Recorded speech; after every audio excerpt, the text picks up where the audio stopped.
Yes, you did. So, okay. We're going to move on to Brad Cummings, who's going to tell us everything we need to know about the corn canning industry. And then some, probably. And then some. That's more about corn than you ever wanted to know. Oh, great. Thank you. I'm suffering a little bit from the cold here, so I'm going to try not to cough here too much. Again, I'm Brad Cummings. I was involved, as Brian was, certainly with the Cummings family manufacturing here. So manufacturing has always been really interesting to me. So when this opportunity came up to kind of look into this, it was something, the corn shop was something that I knew existed, but I didn't know an awful lot about it. So when we went digging into the records here, we do have a file here that has in it a little synopsis of the history that Ed Staples, a member of the board of trustees here, had put together a few years ago. And some, if not all, of his material, as I discovered when I did a little digging into what was written about the corn shops in general, and that's I'm going to talk in general about the canning corn industry in Maine, New Hampshire, and Vermont, because Norway was just a part of this overall manufacturing segment, agribusiness, if you will. It was very important here in the state of Maine, certainly, and it was also important in New Hampshire, Vermont, from the mid-1800s until the mid-1900s. And then we'll talk a little bit about why it disappeared. But the Norway Corn Shop was located right up here next to the lake. For those of you who have been coming here for years, I don't know if you remember where the logs used to be up there, and it was sprinklered all year long. Anybody know why those were sprinkled? Debark. So they wouldn't check, they wouldn't split. So they wouldn't check. So they wouldn't check and split. So the ends wouldn't check, because the water on those things would swell the ends, and they wouldn't, in the dry weather, they wouldn't crack the wood. So that's why it was sprayed with water. So anyway, the corn shop is that building that's still up here. The blue one? Well, it's the big white one, and right now it's the big warehouse area there. And the Longley family bought the building, as we'll talk about here, in '55. So the actual details on the Norway Corn Shop itself and when it ceased operations, I can't tell you exactly. But it was in the, maybe you know, Charles, it was in the early 50s. 55, I think. 55 is when, and that's when the Longley family bought the building from them and used it for storage in subsequent years. And it was also used for a period of time for C.B. Cummings to run part of their manufacturing business, making wood turnings there for a number of years as well. So it's been used over the years for a number of different things. And of course, there are plans in place for that site up there right now to try to develop it into something, more long-standing and something that will represent use throughout the year. But in any case, we're going to talk about the Norway Corn Shop that existed from 1881 to, as I assume, 1955, when the Longley family purchased this. And the material that I got from, are there any former teachers here? Okay. I've taken some liberties with my PowerPoints. Don't mark me down, please. PowerPoint presentations were always very important. I retired as a teacher. And PowerPoint presentations were always very, very important, particularly in the IT world, as everybody had computers, and every kid at the end of the term did their capstone project, and they always included a PowerPoint. You always have to go over all the details of how you prepare a PowerPoint. PowerPoints are bullet points. The speaker is supposed to elaborate the details. I put a few details in here, so I probably would be marked down on my PowerPoint presentation. I also probably, and I know I didn't use citations properly here in citing resources and sources, so please forgive me, former teachers. A lot of the information that I got came from a book called Canning Gold. It was written by Paul Frederick, who was a professor at the University of Maine at Farmington, I believe. He wrote this history of the canning industry in about 1968 as part of his master's thesis. And it's a book that's a couple hundred pages long. There's a copy of it down at Bates College. it's a really fascinating look at the canning industry in New England, and it was pretty substantial. We'll talk a little bit about that, but we're going to focus a little bit on just the sweet corn part of that. So Paul Frederick is where I get a lot of my information from. Real briefly, I'll come back to this slide a little bit later. 1881 is when the Winslow Packing Company starts the Norway Corn Shop. There are corn shops spread throughout Maine and New Hampshire and Vermont. Notably, in Oxford County, there were a lot of them. I mean, every town, Paris had one, Freiburg had one, Hiram had one, Denmark had one, Harrison had one. They all had they all had canning facilities that would take local farm produce and put it in cans. And so rather than farmers trucking their produce long distances, they basically were bringing them right to the town in which they were located. And so that's why there were so many of them. And they were generally pretty small operations. The Norway Corn Shop, I think at its height, had maybe 125 people working there in the 1880s. So it's quite a few.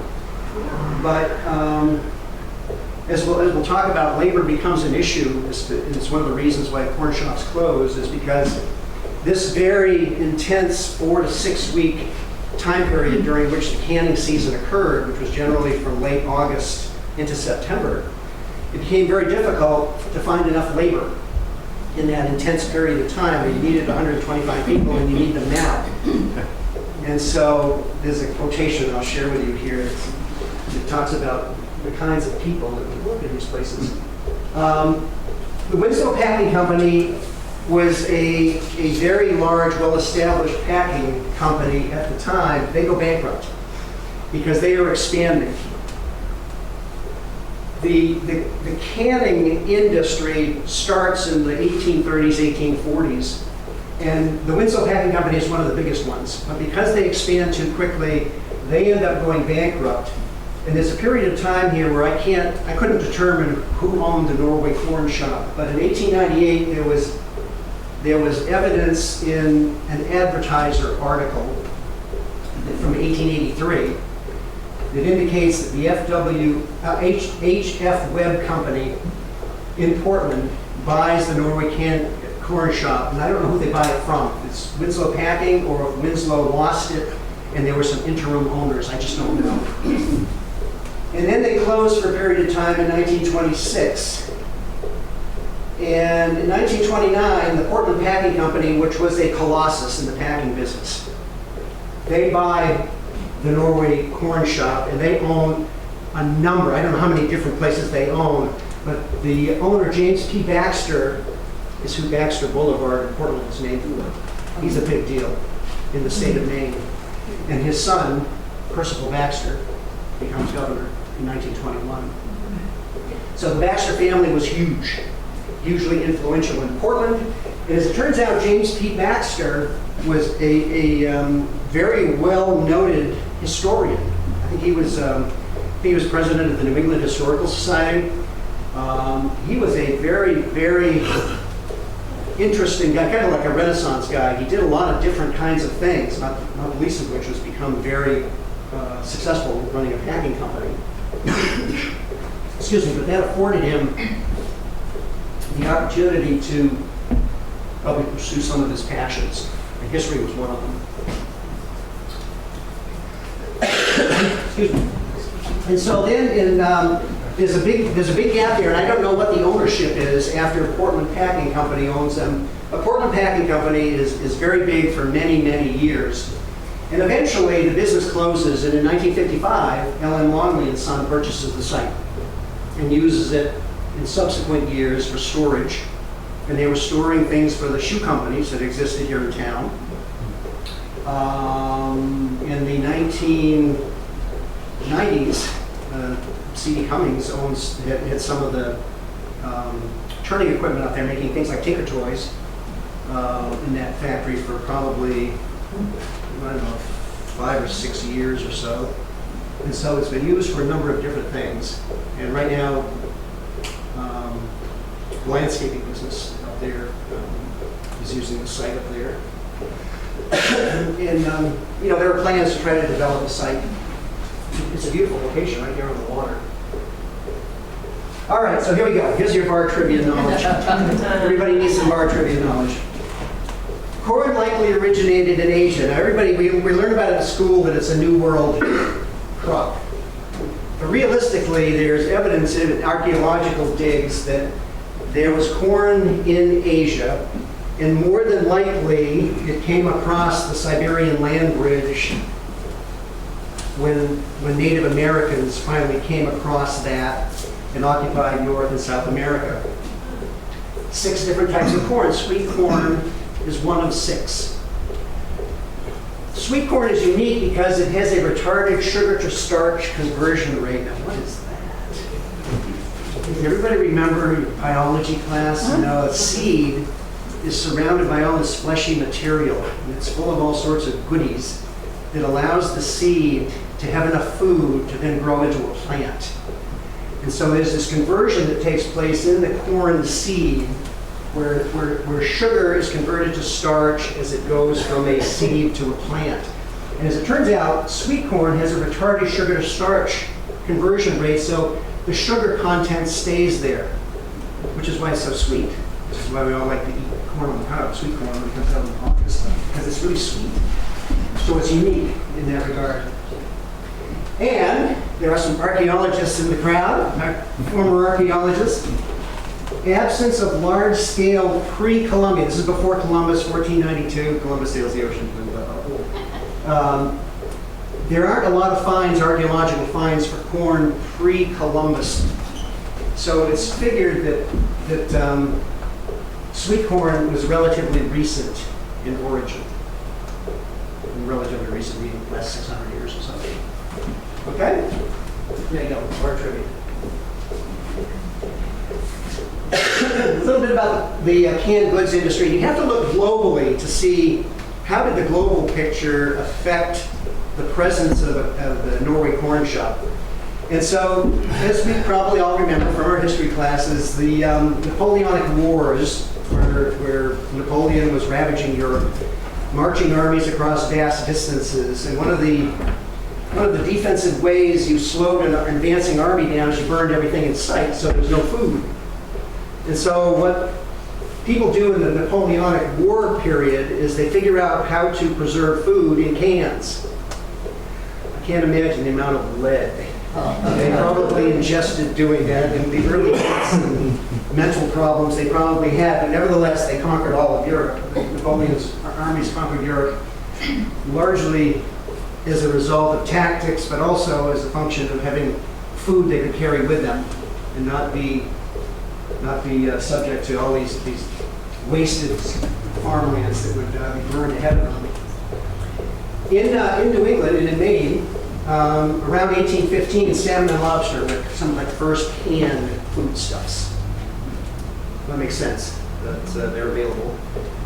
And in the 1830s, the sweet corn industry is well established in New England because Maine, New Hampshire, Vermont have a very favorable, and there's a whole chapter in this book about this. This is kind of interesting, but only if you like a biology nerd, if you wanted to read this. So they were talking about all of these charts and all of these locations where they had done sampling, and as it turns out, the soil content and moisture content is really favorable in New England for growing sweet corn. And of course, in the 1860s, the American Civil War increases the demand for canned goods for the same reason. The armies are trying to carry food great distances. And the same thing was happening in the Civil War that happened in the Napoleonic Wars, as everything was burned ahead of armies, advancing armies. So canned food comes into play to sustain an army. Isaac Winslow Packing Company, same family. He's kind of considered the founder of the sweet corn canning industry. He retires from the sea. He's a pretty successful guy. He retires from the sea in 1839, and he was a trader. He made quite a great deal of money in his career selling things. Settles in Portland. Portland's a port city, so it's a great place to have boats and have a fleet of mercantile vessels. And he works on preserving corn in cans. It's kind of like his little thing. He just sees an opportunity here. And sure enough, he starts to can corn. And the earliest reports of Winslow sales were in 1848 to S.S. Pierce. Now, S.S. Pierce is still around, selling foodstuffs in Boston. And he constructs 2 corn shops in the 1850s in Portland and Gorham. The industry starts to grow at this point. Excuse me. By the 1850s, there were many agribusinesses in New England that had moved west. Now, I'm sure a lot of people have traveled a lot. And if you travel by car, and I've done this numerous times, and I'm always amazed when I drive from New England and you're looking at the countryside and the farmland full of rocks.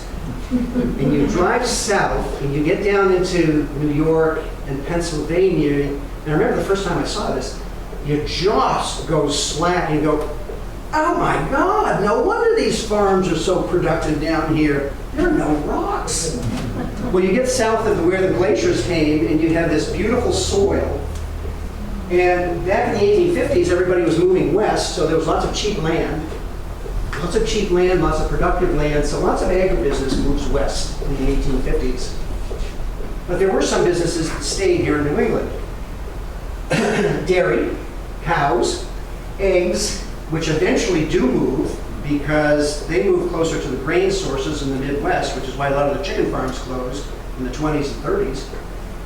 Apples, blueberries, potatoes, maple syrup, those things are all grown here. So you can't very well pick them up and move them, although, that being said, could be an interesting chapter written about competition between Maine potatoes and Idaho potatoes.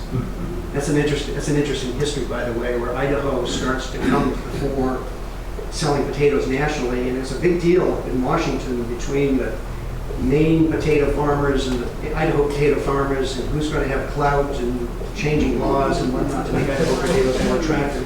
That's kind of an interesting part of history. Maple syrup is here where maple trees are. And then you got sweet corn because of the soil conditions and the moisture conditions.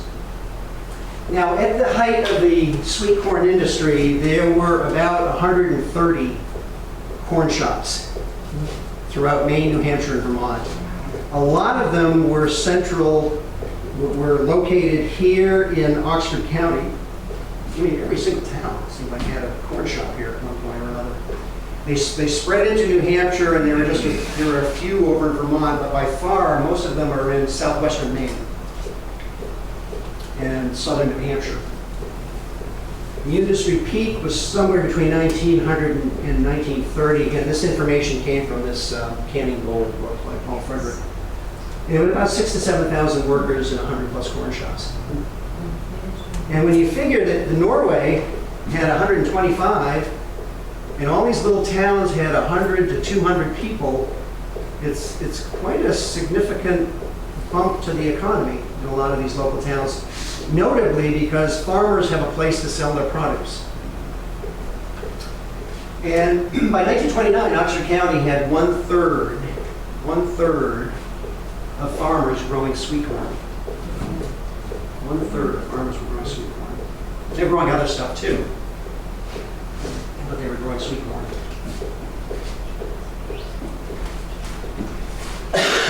All right, I come back to this timeline here, just to refresh your memory here. So Winslow Packing starts the Norwood Corn Shop. Corn Shop closes in 1955. Portland Packing owns the corn shop for a number of years. And I wish I knew how much business they were doing here, because Portland Packing was a very substantial business here in the state of Maine. And here's what the site looked like. It's kind of hard to see, I know, but for anybody that's familiar with that site up there, that building, here's the Lake Road. Here's the road that we all drive on. There's the Pennsylvania, the stream. The logs that were sprayed for years would be sitting over in here. And so the building that is still here, I'm not sure exactly how closely that matches the footprint as it exists now, but this was from 1892. 1892. What you can't see here is there's a husking shed here. We're going to talk a little bit about husking. Just imagine how many years of corn somebody had to husk. Boring. What are we going to mechanize? We're going to mechanize the husking thing. But they would bring their corn in here, dump it, and there's a couple pictures I've got here up there with you. And they would dump it here, and people would husk it, and then it would work its way through the corn factory, come out the other end in boxes, cans. But 125 people at one point were working in here in the 1880s. I'm guessing it's probably about the same amount for a number of years until they started to mechanize. And there's a picture. Yeah, I tried to count how many heads were there, and there's quite a few. There's 100. There's 100 there probably, and those are all the ears of corn. And that's 1884, 1886. This came from the Advertiser. They did a story. They did a story about the corn shop back in. This actually was an editorial piece that was written, kind of remembering when back then somebody had turned this picture in and they were just talking about the corn shop along with a few other things recently written. Okay, so just about the sweet corn canning process in general. Has anybody got any connections with the corn shop here? Anybody have any relatives or family members or know anybody? Yeah, I wish it'd be really fun to talk to somebody. Quite a ways back now, I don't know, there aren't too many people, but at least many people may have stories that they've heard about it. The sweet corn canning process was very, very labor intensive. So one of the things that happens during the 1850s, 60s, 70s, and into the 1900s is they look for ways to mechanize a lot of this stuff. Because just imagine husking 50, 60 bushels of corn and getting paid $1.50. It's like, oh, that's terrible. Sweet corn canning season lasted about 6 weeks. That lends itself to being a problem finding sufficient labor. And, you know, kind of think about the potato industry up north. And schools that started school years were always timed around the potato harvest. A lot of it's mechanized now, so it's not anywhere near as dependent on labor as it used to be. But the corn canning business was also very labor intensive for a very, very short period of time. So if you think about who could work, children. Let's make children work. And that works great until the progressive era comes in the early 1900s. And you know what? You really can't make children work on running factories and machinery and this and that. The other thing that is available too is women who perhaps stay home. And what's left is anybody who's unemployed for whatever reason. And there's a kind of a funny quote here that kind of stings a little bit. The labor and raw materials were all sourced locally. So it becomes a very local business. And there were 125 people in 1882, 390,000 cans of sweet corn. 1883, again, that comes from the Advertiser. Ran a story back in 1883. And they were talking to people right there on the spot, so it's probably a pretty accurate number. And the average pay in 1882 was $1.50 a day. Now, inquiring minds will say, what was the dollar worth in 1882? What's it worth today? $31 and change. So the average pay per day in today's dollars would have been about $31, $32 per day for 6 weeks. Can I make a comment? Yes, absolutely. I have been fortunate enough to live on the West Coast Yep. and also in the desert in Tucson. And I will tell you, nobody else's creamed corn tastes as good as ours. Well, Denise, I am sending you home. A gift tonight. Yeah. Oh, good. Yeah. I mean, everybody knows when the corn finally comes out, the sweet corn comes out in August. Oh, everybody always looks forward to it. It's just so delicious. Oh, it's really good. We get corn in January. Yeah. And again, it's that, and now you know the sugar conversion rate to starch is retarded. So now you know when friends ask you, this is so good. Well, did you know the conversion rate of sugar to starch is retarded? So what about the other 46 weeks of the year? Was there an operation going? Excuse me, the only thing they were doing was making cans. So there was a can making business, and that would be about the only thing they could do when it was the rest of the year. And the facility itself, I'm assuming, it must have had a skeleton crew there. They probably had firemen there to make sure. I don't know if they drained the pipes in the wintertime and what they did in that regard. But about the only thing they could do non-seasonally was make cans. And they did make cans in preparation for the coming season. That's a little hard to see, but it's a little hard to see. But essentially, that shows you the process here. Just really quickly here, at the very top is where the corn comes in from the farmer. It makes its way through husking, then it goes through a washer, then you got to take the kernels off the cob.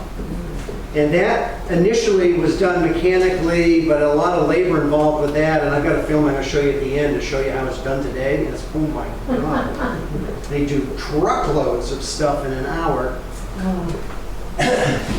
Then they do another cleaning and a washing, and then they add this special goop that makes the cream corn so good. It's the special sauce. And so there's a process here where they add the sugar and all the other special things into the cans. And one of the things that was tricky was that you had to heat these cans back in the early days to make sure that you killed all the germs. And then you had to seal the can and to make sure that you didn't introduce any bacteria or anything in there. So one of the big technological changes that takes place is the ability to heat the contents of the can without blowing the can up. Because they have to poke a hole in the can to allow the steam to escape. And then it was somebody's job to put a little daub of probably lead solder. I mean, I'm sure it was. Excuse me. Eventually they got to the point where they had better ways of heating those cans without introducing all the lead content and everything that went into the cans. It's a fairly involved process. And all of these things would have been done at this corn shop up here. These things are done here, the little corn shop here with 125 people, and it's also done in the major manufacturing facilities that make Del Monte cream corn now. It's the same process. It's just done a whole lot faster in a lot bigger volume. Excuse me, I have a question. Yeah. I noticed at the very bottom you have a male. Oh, yeah, that's interesting. So generally speaking, the packing room was generally females. It was generally neutral. Anybody could do that packing room. The females, let's see, it's hard to see. Husking. Husking. Yeah, the hard work, there you go. And inspecting the corn as it comes in, that looks like that could be done by females. The retort room, cooling, probably anything that required a lot of lifting. Labeling is done by, both. Warehousing done by the guys. So it's interesting that, and I don't know where the children are, because they have a lot of children that do this stuff. I'm sure children probably did the husking. Could do husking. But children were a very big part. There was I don't know if I got it in here. At one point, 18% of the workforce was children. So that stopped in the early 1900s. A lot of the laws changed. Okay. This is information from that 1883 Advertiser article. So 390,000 finished cans. Now keep in mind that it's mostly corn up here, but they also are canning beans, green beans, I'm guessing. And they also can pumpkin. There's some pumpkin canning up here, but the bulk of it, I believe, is sweet corn canning. 308,000 cans were made here in Norway, so that's what they do in the off season. They get ready for the coming season, and then whatever they came up short, they outsourced. And keep in mind that a lot of these corn shops were owned by bigger companies like Portland Packing Company, so they could bring in resources from the next town over as needed to take care of the corn shop here in Norway. One person was responsible for producing 60,000 cans. Only 50 were bad. Oh, hire this guy. This guy is really good at what he does. And as it turns out, back in the early days of the canning business, the people who made the cans had a little labor clout with the owners because they were semi-skilled at making cans. And when they had demands from the owner, they could get a little something from the owner that somebody else might not be able to, who was easily replaceable. So that was probably a bit of a skilled position. It had a little extra labor clout in negotiating with the owner. And again, from the Advertiser article, about 180 acres of local corn fed the Norway corn shop. And I'm assuming that must be pretty accurate because there was an interview done with people running the place. And 1 acre of corn would yield somewhere between 2,500 and 3,000 cans of corn. What would be interesting today is that yield the same? Yeah. Because so much was done, this was 1883, so much has been done over the years with husbandry and improving yields and crop and plant genetics and that kind of stuff. It'd be interesting to see if that yield is still the same. I mean, my guess is it's probably significantly higher given what has been done with modifying plants. I love your choice of the words. Local corn fed the Norway corn. Yes, they did. Again, from the Advertiser, here's what, think about being paid here. 32 cents for every 100 cans. Now, let's multiply that by 30, because a dollar then is worth $31, $32 today, but even so, that's, it doesn't seem like a lot of money. 2 dozen cans per box, and look at that, CD, I gotta plug in for CD Cummings. I'm shameless. I'm shameless. CD Cummings was making wooden boxes for the corn shop here. And in 1883, they made 16,250. At 10 cents each. 10 cents a piece. Can you imagine? You're just robbing these people. Yeah, it's just terrible. So did all of the wood to make the boxes, that must have come from this area? Yes, it did. too? Yeah, it did. And there was just a chart that I thought was kind of interesting because it showed you the season total. So this was 6 weeks of production. And you get labor, you get boxes, you get all those things listed there. The biggest expense, of course, is paying the farmers the $12,900 for the crops, whether it be corn, beans, or pumpkins. And again, if you go 25,000, multiply that by 30, you get like $700,000 of sales annually, but that's for a 6-week season. So that's a pretty good chunk of money to pump into the local economy. Yeah. Brad, do you know what the crops that Smedbergs are growing, for example? Is that sweet corn or is that, I thought that was corn for feed for their cattle. Feed for cattle becomes important because in some cases the waste that's used in this process it's ground up and is made for feed for cattle. I'm pretty sure Smedbergs, when the sweet corn comes in, they're selling sweet corn down there. Yeah, and it'll be a little while before that's ready yet, but I'm pretty sure they sell sweet corn down there. Yeah, and they also have traditionally sold a lot of corn to camps in the area. Sure. And if you go over, it's interesting, if you go over to Freiburg, you drive over to Freiburg, and that whole river plain over there, that soccer river plain, that's just miles and miles of corn over there. They have a lot of that would be sweet corn. Freiburg had a corn shop as well.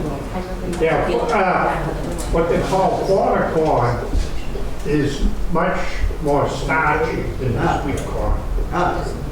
Bigger kernels. Bigger kernels. As some of my friends found out, the hard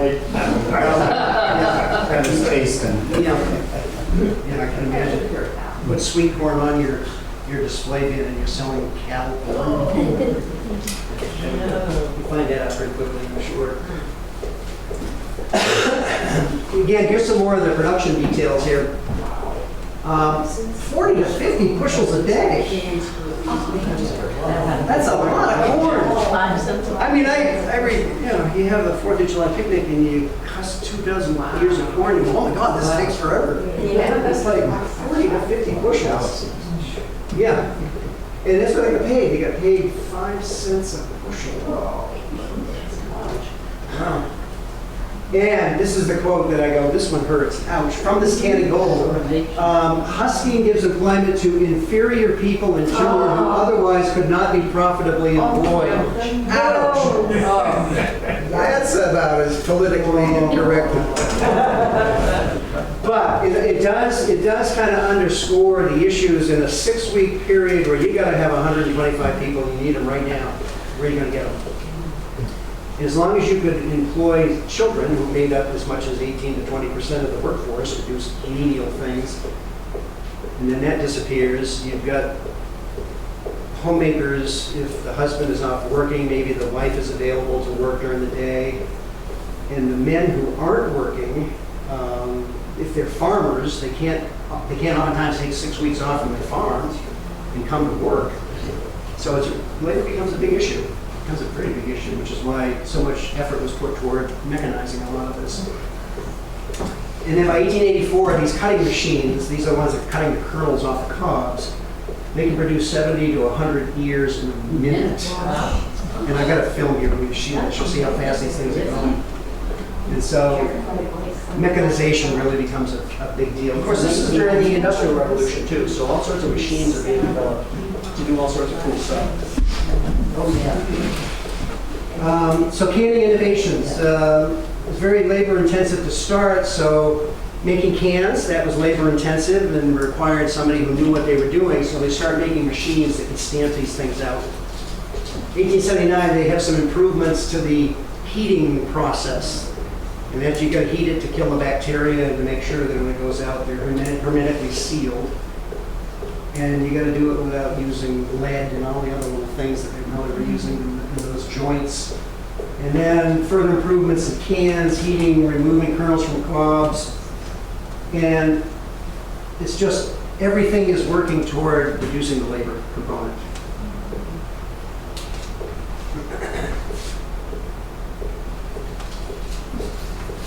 Now, eventually the sweet corn industry dies, like a lot of industry, it dies, for a variety of reasons. And you can see the trajectory here in the 1930s, from like 1900 to 1930s is with the heyday. There's 130 some odd corn shops around New England. And then the Depression comes along that knocks out a lot of businesses for any number of reasons. World War II kind of slows the decline a little bit because GI rations are needed and canned corn and any number of canned things are needed to support the war effort. The rate of closure slows a little bit. And then there's a huge drop from 50 to 60, 1950 to 1960, 44 shops closed.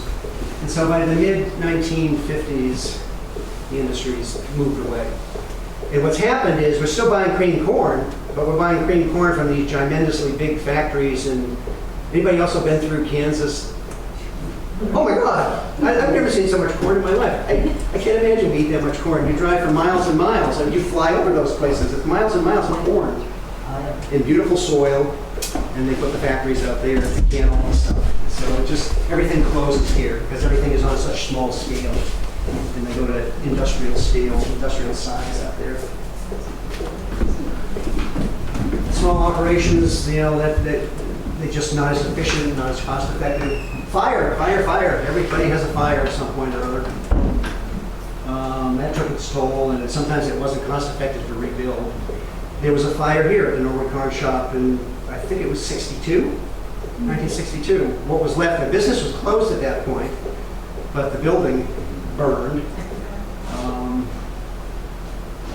Farms became more specialized. Again, farmers were struggling to make ends meet, so they had to focus on making certain types of crops that could grow all year long. Minimum wage went up in 1938. The minimum wage was 25 cents an hour. It's funny how that's changed over the years, just in our lifetimes. And all of us probably have kept, for just fun, paychecks when we were first employed, and we just laughed to look at the paychecks that we get and what we were being paid per hour. And minimum wage goes up, and there's a huge labor shortfall as the child labor laws come in the early 1900s during the Progressive era, and people had full-time jobs, so they couldn't just take 6 weeks off. So just a shortage of people for the intense 6 weeks. And then lots of agribusiness moves west. Bigger farms, bigger operations, more cost effective. And that's even happening today in the dairy industry. It happened in the egg industry in a big way with chickens, because Maine used to be a big supplier of eggs to the country, and that closed. A lot of that business closed like in the 20s through the 60s maybe, as they moved west closer to the grain supplies to feed the chickens. Question? So did the product, most of it was canned and all, so then was it by rail? Is that what? Yeah, because you had a spur, you had spurs coming into Norway and South Paris. South Paris had a corn shop as well. Everybody remember Clyde Davis? Yeah, Clyde Davis was he was the superintendent over in South Paris. And there was an interesting quote, I didn't include it here, there's an interesting quote in the book from Clyde Davis, and it was about the only reference to the Norway-South Paris area in the entire book. It was kind of interesting, 200 pages of talking about the corn industry in Maine, New Hampshire, Vermont, and just as that one little segment. But Clyde Davis was mentioned in this. Did you say mine had a corn shop? I think so, yeah. Because you see the train. Yeah. But no rail. But you're absolutely right. The trains would take all of the boxes of finished product out. Boom. There you go. There you go. And you have to be sure that farmers buy it. Yeah. Not that paper. Looking at that just makes my mouth water. It really does. Sugar I love gold. sweet corn. Yeah, sugar and gold. Yeah. Yeah, corn. So anyway, unfortunately, I'll come right back to you, Marcy. Unfortunately, I did not find a lot of details about the Norway corn shop per se. It was just kind of in the general scheme of things. Here's what the corn industry looked like. This would have been no different than any of the other towns. Doing the same process, local farmers bringing it in, probably roughly the same number of people running the operation, same processes. The Portland Packing Company, and there were 2 or 3 other very large packing companies, were probably implementing new technology as it became available, as they could afford to do so. But keeping in mind, to put new technology into every facility would be very expensive. Ideally, you put it into one facility and you start bringing stuff from multiple locations to the one manufacturing facility. It'd be kind of interesting to see how that all played out. But my guess is by the 1940s and 50s, it wasn't playing out very well. And people were moving west, where you could put a packaging facility in the middle of 10 square miles of nothing but corn country. And you had millions of ears of corn coming right to this one factory. Just economies of scale work better out there than they did here. So, yeah. Is there a connection between Portland Packing and then Burnham and Morrow and Hale? Burnham and Morrow was a separate, there were 2 guys, it was mentioned in the book. Burnham and Morrow was a different company than Portland Packing. They were 2 separate companies, both very successful. So it must have been just the people that worked here went over, like... The skills would have been the same. As in those people because they used to work here. Yeah, the skills would have been the same. You know, you had, believe it or not, you had a guy probably, who was a full-time employee who was going out to check the farmers and to check the crops to make sure when the time was, because somebody had to blow the whistle on when it's time to pick. Yeah. And they had a guy that did that. They had a guy that traveled to all the local farms, and he checked the ears of corn. And he was the guy, in conjunction with the superintendent of the particular corn shop, they decided when to start. And so people, when they close this and they move over to an adjacent facility, same skill sets, same knowledge, you're doing the same thing, just doing it for a different company. Yeah. Marcy, do you have a question? Not a question. Jennifer Wixon is a Maine author who writes wonderful fiction, has strong Maine Norway connections. And one of the books in her series, one of the early books, includes working at a corn shop. I can see a great murder mystery. Yes. It's not a murder mystery. End up in a can of corn. She talks about much of what you were Yeah. saying the history. And Yeah. what I most remember about it is how much of a party it was, because all the women got together. Oh, to yeah. meet each other. Sure. And, you know, they're just chatting away as they're Yeah. husking the corn. Yep. And there's no doubt, if you look at that chart there, women could have Yes. done virtually any of those jobs there, probably with the exception of maybe some really heavy lifting and whatnot, because, you know, they didn't have forklifts and that kind of stuff back then. And Jennifer Wixon is Rowena Palmer's daughter. Oh, That's right, I forgot that. yeah, Yeah. that was cool. I took a tour of the, what I call Norway Landing, when they first changed hands. Mhm. And they gave us labels from the corn company. I don't know if the Historical Society has. We have one. You do? Okay. It's great. Okay. I was gonna give you mine. It's up there on exhibit. Okay.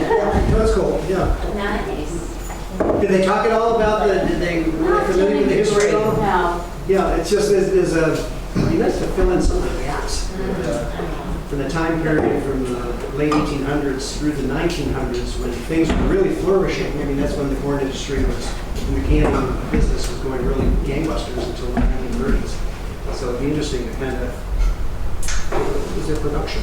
Who they selling to? You know, it's just- maybe, there might be some stuff in the advertisement, I don't know. Just have to dig deeper. Burns and fire, all the records. That's true, yeah. That's probably true too. It's an interesting part of the past. The workers, and I realize that most of this operation is probably going, throughout New England at the same time, but were there migrants that would come in? Did they make up any part? I of the never population? saw anything in the book that was written by this Paul Frederick mentioning immigrants coming in. It literally was just I didn't mean immigrants, but, migrants. migrants, people moving from one place to One another. place to another. I never saw anything mentioned in that regard. It's just, I think what probably happened is these local communities knew when the season was and everybody prepared for it.